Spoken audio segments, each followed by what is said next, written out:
To understand the Persian Empire, we must first understand the land that shaped it. The Iranian plateau is a vast, dramatic landscape, a high, wind-swept tableland ringed by mountains, crossed by rivers, dotted with fertile valleys and harsh deserts. It is a land of extremes, bitter cold in winter, scorching heat in summer, a land that demanded toughness from the people who lived upon it. The people we call Persians were not always settled in this land. They were part of a larger group of peoples known as the Indo-Iranians, semi-nomadic tribes who, around 2000 BC, began migrating southward. Two of these groups would become particularly important. The Medes settled in the north, the Persians settled further south in a region called Parsa. For centuries, the Persians lived under the shadow of the Medes,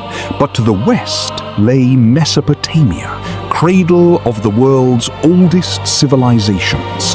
And in the 7th century BC, the most feared empire of the ancient world ruled there, Assyria. The Assyrians ruled through fear, but fear is fragile. In 612 BC, a coalition led by the Medes destroyed the Assyrian capital, Nineveh. The empire collapsed, and quietly among the Medes' subjects, the Persians were watching. Among them was a royal child. His name was Cyrus, and the world was about to change forever. Cyrus II of Persia is one of the most extraordinary figures in human history. He built an empire and ruled it with mercy. Around 550 BC, Cyrus rose against the Medes. Their army defected to him. Their king was captured, and Cyrus spared him. This was not weakness, it was strategy. To the west lay Lydia, ruled by Croesus, a king of immense wealth. Croesus attacked first, but Cyrus responded faster. At the Battle of Thymbra, he used camels to disrupt enemy cavalry. It worked. Lydia fell.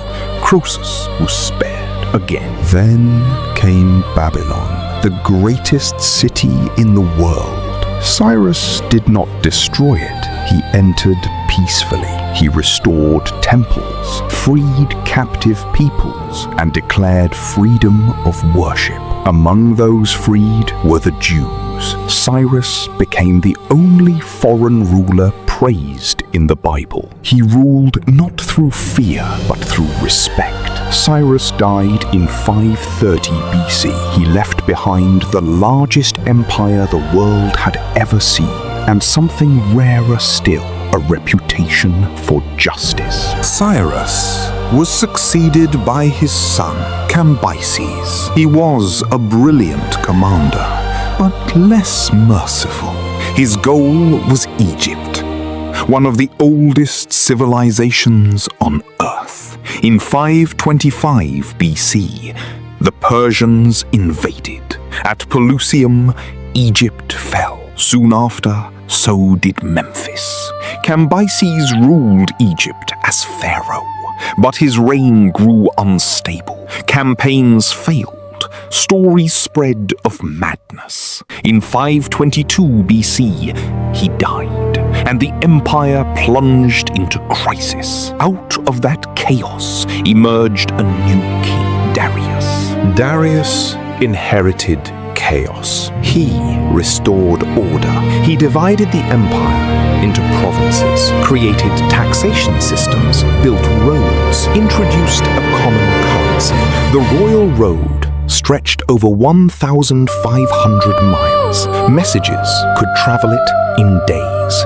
And then he built Persepolis, a city of ceremony, of power, of beauty. At its height, the empire ruled nearly half the world's population, but in the west, trouble was rising. The Greeks. In 490 BC, the Persians landed at Marathon. The Greeks charged. They won.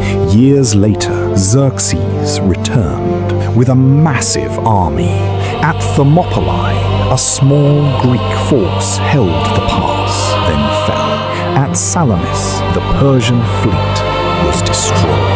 The invasion failed, but Persia endured. At its height, Persia was more than an empire. It was a civilization, art, architecture, religion, trade.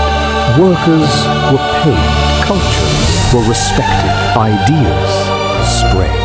It shaped the world in ways still felt today. Over time, weakness grew. Succession conflicts, powerful governors, reliance on mercenaries. The empire weakened, and then a new threat emerged. A young king from Macedon, Alexander. He invaded in 334 BC. Victory after victory followed.